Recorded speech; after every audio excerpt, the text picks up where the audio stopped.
Chapter 6. The Cowardly Lion. All this time Dorothy and her companions had been walking through the thick woods. The road was still paved with yellow brick, but these were much covered by dried branches and dead leaves from the trees, and the walking was not all good. There were few birds in this part of the forest, for birds love the open country, where there is plenty of sunshine. But now and then there came a deep growl from some wild animal hidden among the trees. These sounds made the little girl's heart beat fast, for she did not know what made them. But Toto knew, and he walked close to Dorothy's side, and did not even bark in return. "How long will it be?" the child asked of the Tin Woodman. "Before we are out of the forest?" "I cannot tell," was the answer, "for I have never been to the Emerald City. But my father went there once when I was a boy, and he said it was a long journey through a dangerous country. Although nearer to the city where Oz dwells, the country is beautiful. But I am not afraid so long as I have my oil can, and nothing can hurt the Scarecrow, while you bear upon your forehead the mark of the Good Witch's kiss, and that will protect you from harm." "But Toto," said the girl anxiously, "what will protect him?" "We must protect him ourselves if he is in danger," replied the Tin Woodman.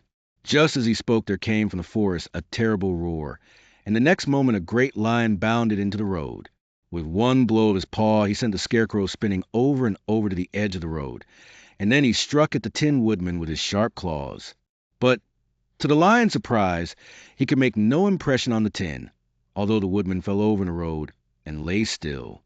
Little Toto, now that he had an enemy to face, ran barking toward the lion, and the great beast had opened his mouth to bite the dog, when Dorothy, fearing Toto would be killed and heedless of danger, rushed forward and slapped the lion upon his nose as hard as she could, while she cried out, "Don't you dare to bite Toto.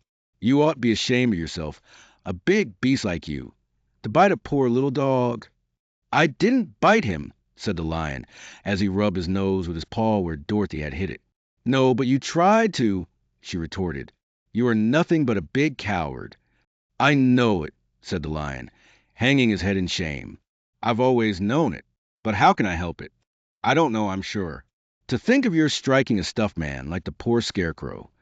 "Is he stuffed?" asked the lion in surprise, as he watched her pick up the Scarecrow and set him upon his feet, while she patted him into shape again. "Of course he's stuffed," replied Dorothy, who was still angry. "That's why he went over so easily," remarked the lion. "It astonished me to see him whirl around so. Is the other one stuffed also?" "No," said Dorothy. "He's made of tin," and she helped the Woodman up again. "That's why he nearly blunted my claws," said the lion. "When they scratched against the tin it made a cold shiver run down my back." "What is that little animal you are so tender of?" "He is my dog, Toto," answered Dorothy. "Is he made of tin or stuffed?" asked the lion. "Neither. He's a meat dog," said the girl. "Oh! He's a curious animal, and seems remarkably small, now that I look at him. No one would think of biting such a little thing, except a coward like me," continued the lion sadly. "What makes you a coward?" asked Dorothy, looking at the great beast in wonder, for he was as big as a small horse.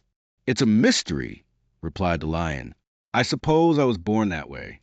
All the other animals in the forest naturally expect me to be brave, for the lion is everywhere thought to be the king of beasts. I learned that if I roared very loudly, every living thing was frightened and got out of my way. Whenever I met a man, I've been awfully scared. But I just roared at him, and he has always run away as fast as he could go. If the elephants and the tigers and the bears had ever tried to fight me, I should have run myself. I'm such a coward. But just as soon as they hear me roar, they all try to get away from me, and of course I let them go." "But that isn't right. The king of beasts shouldn't be a coward," said the Scarecrow. "I know it," returned the lion, wiping a tear from his eye with the tip of his tail. "It is my great sorrow, and makes my life very unhappy. But whenever there is danger, my heart begins to beat fast." "Perhaps you have heart disease," said the Tin Woodman. "It may be," said the lion. "If you have," continued the Tin Woodman, "you ought to be glad, for it proves you have a heart. For my part, I have no heart, so I cannot have heart disease." "Perhaps," said the lion thoughtfully, "if I had no heart, I should not be a coward." "Have you brains?" asked the Scarecrow. "I suppose so.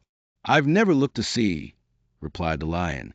"I am going to Great Oz to ask him to give me some," remarked the Scarecrow, "for my head is stuffed with straw." "And I'm going to ask him to give me a heart," said the Woodman. "And I'm going to ask him to send Toto and me back to Kansas," added Dorothy. "Do you think Oz could give me courage?" asked the Cowardly Lion. "Just as easily as he could give me brains," said the Scarecrow.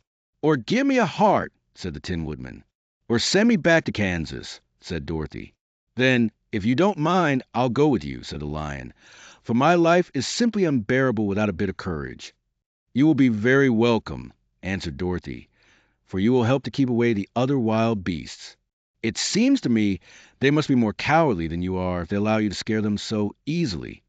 "They really are," said the Lion, "but that doesn't make me any braver, and as long as I know myself to be a coward, I shall be unhappy." So once more the little company set off upon the journey, the Lion walking with stately strides at Dorothy's side. Toto did not approve of this new comrade at first, for he could not forget how nearly he had been crushed between the Lion's great jaws. But after a time he became more at ease, and presently Toto and the Cowardly Lion had grown to be good friends. During the rest of that day there was no other adventure to mar the peace of their journey. Once, indeed, the Tin Woodman stepped upon a beetle that was crawling along the road, and killed the poor little thing. This made the Tin Woodman very unhappy, for he was always careful not to hurt any living creature, and as he walked along he wept several tears of sorrow and regret. These tears ran slowly down his face and over the hinges of his jaw, and there they rusted. When Dorothy presently asked him a question, the Tin Woodman could not open his mouth, for his jaws were tightly rusted together. He became greatly frightened at this, and made many motions to Dorothy to relieve him, but she could not understand. The Lion was also puzzled to know what was wrong. But the Scarecrow seized the oil can from Dorothy's basket and oiled the Woodman's jaws, so that after a few moments he could talk as well as before. "This will serve me a lesson," said he, "to look where I step. For if I should kill another bug or beetle I should surely cry again, and crying rusts my jaws so that I cannot speak." Thereafter he walked very carefully, with his eyes on the road, and when he saw a tiny ant toiling by he would step over it, so as not to harm it. The Tin Woodman knew very well he had no heart, and therefore he took great care never to be cruel or unkind anything. "You people with hearts," he said, "have something to guide you and need never do wrong. But I have no heart, and so I must be very careful. When Oz gives me a heart, of course, I needn't mind so much."